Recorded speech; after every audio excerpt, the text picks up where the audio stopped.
ಮೋದಿ ಸರ್ಕಾರದ ವಿರುದ್ಧ ಸಮರಕ್ಕೆ ಇಳಿದಿದೆ ಸಿದ್ದರಾಮಯ್ಯ ಸರ್ಕಾರ.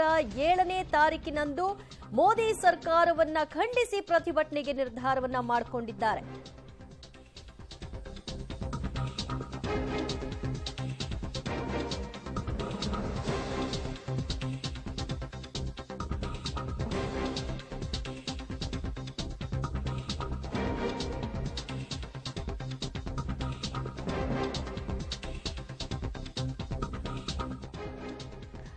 ಮೋದಿ ಸರ್ಕಾರದ ಕಾರ್ಯವೈಖರಿಯ ಕುರಿತಾಗಿ ಅಸಮಾಧಾನಗೊಂಡಿರತಕ್ಕಂತಹ ಕಾಂಗ್ರೆಸ್ ಸರ್ಕಾರ ಇದೀಗ ಪ್ರತಿಭಟನೆಯ ಹಾದಿ ತುಳಿತಾ ಇದೆ. ಕೇಂದ್ರದ ಮಲತಾಯಿ ಧೋರಣೆಯನ್ನ ಖಂಡಿಸಿ ಪ್ರತಿಭಟನೆಗೆ ನಿರ್ಧಾರ ಮಾಡಿದ್ದು ಫೆಬ್ರವರಿ 7ನೇ ತಾರೀಕಿನಂದು ಒಟ್ಟು 136 ಶಾಸಕರು ಮುಖ್ಯಮಂತ್ರಿಗಳನ್ನು ಸೇರಿದಂತೆ ಪ್ರತಿಭಟನೆಯನ್ನ ನಡೆಸಲಿಕ್ಕೆ ಸಿದ್ಧತೆಯನ್ನ ಮಾಡಿಕೊಂಡಿದ್ದು ಈ ಬಗ್ಗೆ ಡಿಸಿಎಂ ಡಿಕೆ ಶಿವಕುಮಾರ್ ಅವರು ಹೇಳಿಕೆಯನ್ನ ಕೊಟ್ಟಿದ್ದಾರೆ. ನಾವೆಲ್ಲರೂ ಕೂಡ ದೆಹಲಿಗೆ ಹೋಗ್ತೀವಿ, ಅಲ್ಲಿ ನಮ್ಮ ಒಂದು ಪ್ರತಿಭಟನೆಯ ಸ್ವರೂಪವನ್ನ ತೋರಿಸ್ತೀವಿ. ಕೇಂದ್ರದ ಮಲತಾಯಿ ಧೋರಣೆ ಪದೇ ಪದೇ ನಮ್ಮ ರಾಜ್ಯಕ್ಕೆ ಆಗ್ತಾ ಇರುವಂತಹ ಅನ್ಯಾಯ, ನಮ್ಮಿಂದ ತೆರಿಗೆ ಆದಾಯವನ್ನೆಲ್ಲ ಪಡ್ಕೊಂಡು ಆ ನಂತರದಲ್ಲಿ ಅದರಲ್ಲಿ ಸಿಗಬೇಕಾದಂತಹ ಪಾಲನ್ನು ನಮಗೆ ಕೊಡದೆ ಇತರೆಡೆಗೆ ಮಾಡ್ತಾ ಇರುವಂತಹ ಒಂದು ಕೆಲಸಗಳೇನಿದೆ ಇದೆಲ್ಲವನ್ನು ಕೂಡ ಖಂಡಿಸಿ ನಮ್ಮ ಪ್ರತಿಭಟನೆ ಅಂತ ಹೇಳಿದ್ದಾರೆ ಡಿಕೆ ಶಿವಕುಮಾರ್. ಸೊ ಈಗಿರೋಂಥ ಸಂದರ್ಭದಲ್ಲಿ ನಮಗೆ ಅನಿವಾರ್ಯತೆ ಹೋರಾಟ. ಯಾವ ರೀತಿ ಹೋರಾಟ? ಸೊ ಕರ್ನಾಟಕ ಸರ್ಕಾರ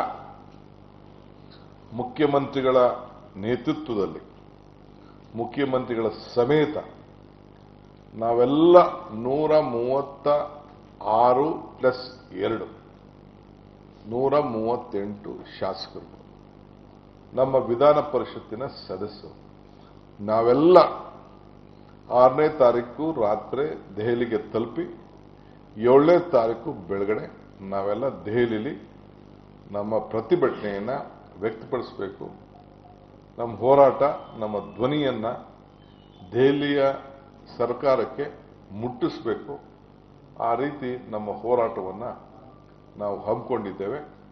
ಸೊ 7ನೇ ತಾರೀಕು ಬೆಳಗ್ಗೆ ಸುಮಾರು 10:30-11 ಗಂಟೆ ಅಷ್ಟೊತ್ತಿಗೆ ನಾವು ಎಲ್ಲಿ ನಮಗೆ ಪರ್ಮಿಷನ್ ಕೊಡ್ತಾರೋ, ಪರ್ಮಿಷನ್ಗೂ ನಾವು ಈಗಾಗಲೇ ಪತ್ರವನ್ನು ಬರೆದಿದ್ದೇನೆ. ಸೊ ಕೊಡ್ತಾರೋ ನಮ್ಮ ಕಾಂಗ್ರೆಸ್ ಸರ್ಕಾರ, ಕರ್ನಾಟಕ ಸರ್ಕಾರ, ಅದಕ್ಕೆ ನಾವು ಹೋರಾಟವನ್ನು ಮಾಡ್ತೇನೆ. ಎಲ್ಲ ಸಂಸತ್ ಸದಸ್ಯರು ಕೂಡ ನಾನು ಆಹ್ವಾನವನ್ನು ಕೊಡ್ತಾ ಇದ್ದೇನೆ. ಎಲ್ಲರೂ ಕೂಡ ಬರಲಿ. ಕರ್ನಾಟಕ ರಾಜ್ಯದ ಹಿತಕ್ಕೆ ಪಕ್ಷ ಭೇದವನ್ನು ಮರೆತು ಎಲ್ಲರೂ ಕೂಡ ಕರ್ನಾಟಕ ರಾಜ್ಯದ ಹಿತ ಕಾಪಾಡಬೇಕಂದ್ರೆ ಯಾರು ಬೇಕಾದ್ರೂ ಇದಕ್ಕೆ ಸೇರ್ಕೊಳ್ಬೋದು. ಆದರೆ ನಾವು ಮಾತ್ರ ಈ ಹೋರಾಟವನ್ನು ಕರ್ನಾಟಕ ರಾಜ್ಯದ ಹಿತಕ್ಕೆ ಮಾಡಬೇಕು ಅಂತ ಹೇಳಿ ನಾವು ತೀರ್ಮಾನ ಮಾಡಿ 6ನೇ ತಾರೀಕು ಸಾಯಂಕಾಲ ನಮ್ಮೆಲ್ಲ ಶಾಸಕರುಗಳಿಗೆ, ವಿಧಾನ ಪರಿಷತ್ ಸದಸ್ಯರಿಗೆ, ನಮ್ಮ ಸಂಸತ್ ಸದಸ್ಯರಿಗೆ, ಲೋಕಸಭೆ ಇರ್ಬೋದು, ರಾಜ್ಯಸಭೆ ಇರ್ಬೋದು, ಅವರೆಲ್ಲರೂ ಕೂಡ ನೀವು ನಿಮ್ಮ ಧ್ವನಿಯನ್ನು ಬಂದು ಎತ್ತಬೇಕು ಅಂತ ಹೇಳಿ ನಾನು ಎಲ್ಲರೂ ಕೂಡ ನಾವು ಕರೆಯನ್ನು ಕೊಟ್ಟು ಈ ಒಂದು ಹೋರಾಟಕ್ಕೆ ಸಜ್ಜು ಮಾಡಿದ್ದೇವೆ. ರಾಜ್ಯದ ಹಿತಾಸಕ್ತಿಯ ದೃಷ್ಟಿಯಿಂದ ನಾವು ಈ ಹೋರಾಟಕ್ಕೆ ಮುಂದಾಗ್ತಾ ಇದ್ದೀವಿ. ಪಕ್ಷಾತೀತವಾಗಿ ನಮ್ಮ ಹೋರಾಟದಲ್ಲಿ ಯಾರು ಬೇಕಾದರೂ ಜಾಯಿನ್ ಆಗಬಹುದು. ಆದರೆ ನಮ್ಮ ಹೋರಾಟ ಫೆಬ್ರವರಿ 7ನೇ ತಾರೀಕು ದೆಹಲಿಯಲ್ಲಿ ನಡೆಸಲಿಕ್ಕೆ ನಾವು 136 ಪ್ಲಸ್ 2 ಪಕ್ಷೇತರ ಶಾಸಕರು ಜೊತೆಗೆ MLCಗಳು ಎಲ್ಲರೂ ಕೂಡ ಜಾಯಿನ್ ಆಗ್ತಾ ಇದ್ದೀವಿ. ದೆಹಲಿಯಲ್ಲಿ ನಮ್ಮ ಈ ಹೋರಾಟವನ್ನು ನಡೆಸ್ತೀವಿ ಅಂತ ಅವರು ಹೇಳಿದ್ದಾರೆ. ಮತ್ತಷ್ಟು ಮಾಹಿತಿ ಪಡೆಯೋಣ ನಮ್ಮ ಪ್ರತಿನಿಧಿ ಸುಕೇಶ್ರಿಂದ. ಸುಕೇಶ್, ದೆಹಲಿಯಲ್ಲಿ ನಡೆಯುವಂತ ಈ ಹೋರಾಟ ಬಜೆಟ್ನ ಬೆನ್ನಲ್ಲೇ ರಾಜ್ಯಕ್ಕೆ ಯಾವುದೇ ರೀತಿಯ ಯೋಜನೆಗಳು ಘೋಷಣೆ ಆಗಲಿಲ್ಲ ಅನ್ನುವಂತಹ ಅಸಮಾಧಾನದ ವಿಷಯವಾಗಿ ಇರುತ್ತಾ ಹೇಗೆ? ಖಂಡಿತ ಈ ಒಂದು ವಿಚಾರಕ್ಕೆ ಸಂಬಂಧಪಟ್ಟಂತೆ ಪ್ರತಿಭಟನೆಗೆ ಕಾಂಗ್ರೆಸ್ ಮುಂದಾಗಿರುವಂತದ್ದು ದಿವ್ಯ ಜ್ಯೋತಿ. ಅಂದ್ರೆ ಸರ್ಕಾರಕ್ಕೆ ಸೂಕ್ತವಾದ ಅನುದಾನವನ್ನ ಕೇಂದ್ರ ಸರ್ಕಾರ ಕೊಡ್ತಾ ಇಲ್ಲ ಅನ್ನುವಂಥದ್ದು ಒಂದು ಕಡೆ. ನಿನ್ನೆ ಏನು ಸಂಸದ ಡಿ.ಕೆ. ಸುರೇಶ್ ಅವರು ಕೊಟ್ಟಂತ ಹೇಳಿಕೆ ಅನ್ಯಾಯಗಳಾಗ್ತಾ ಇದೆ, ಪ್ರತ್ಯೇಕ ರಾಷ್ಟ್ರದ ವಿಚಾರವನ್ನ ಪ್ರಸ್ತಾಪ ಮಾಡಿ ಒಂದು ವಿವಾದ ಕೂಡ ಆಗಿತ್ತು. ಈಗ ಸರ್ಕಾರ ಬಂದ್ರೆ ಕಾಂಗ್ರೆಸ್ ಸರ್ಕಾರ ಮುಂದುವರೆದು ಬಜೆಟ್ ನಲ್ಲೂ ಕೂಡ ಹೆಚ್ಚಿನ ಲಾಭ ಆಗಿಲ್ಲ ಮತ್ತು ಹಿಂದೆಯೂ ಕೂಡ ಬೇರೆ ಬೇರೆ ಹಂತದಲ್ಲಿ ಕೂಡ ನಮಗೆ ಸೂಕ್ತವಾದ ಹಣ ನೀಡದೇ ಇರೋದ್ರಿಂದ ಇವೆಲ್ಲವನ್ನ ಖಂಡಿಸಿ ದೆಹಲಿಯಲ್ಲಿ ಫೆಬ್ರವರಿ 7ನೇ ತಾರೀಕು ಎಲ್ಲಾ 135 ಶಾಸಕರನ್ನು ಒಳಗೊಂಡಂತೆ ಮುಖ್ಯಮಂತ್ರಿಗಳು, ಉಪಮುಖ್ಯಮಂತ್ರಿಗಳು ಕೂಡ ಪ್ರತಿಭಟನೆ ನಡೆಸಲಿಕ್ಕೆ ತೀರ್ಮಾನವನ್ನು ಮಾಡಿದರೆ 6ನೇ ತಾರೀಕು ಸಂಜೆ ದೆಹಲಿಗೆ ತೆರಳುವಂತ ತೀರ್ಮಾನವನ್ನು ಮಾಡಿರುವಂತ ಮಾಹಿತಿ ಕೂಡ ನೀಡಿದ್ದಾರೆ ದಿವ್ಯ ಜ್ಯೋತಿ. ಪ್ರತಿಭಟನೆಗೆ ಏನಾದರೂ ಅನುಮತಿ ಕೇಳ್ಕೊಂಡಿದ್ದಾರಾ ಹೇಗೆ ನಡೆಸಲಿಕ್ಕೆ?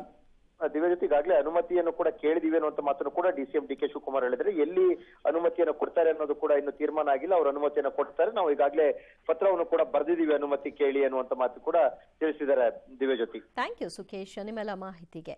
ಬೆಂಗಳೂರಿನಲ್ಲಿ ಇವತ್ತು ಡಿಸಿಎಂ ಡಿಕೆ ಶಿವಕುಮಾರ್ ಅವರು 7ನೇ ತಾರೀಕು ನಡೆಯುವಂತಹ ಹೋರಾಟದ ಕುರಿತಾಗಿ ಮಾಹಿತಿಯನ್ನ ಹಂಚಿಕೊಳ್ತಾ ಇದ್ರು.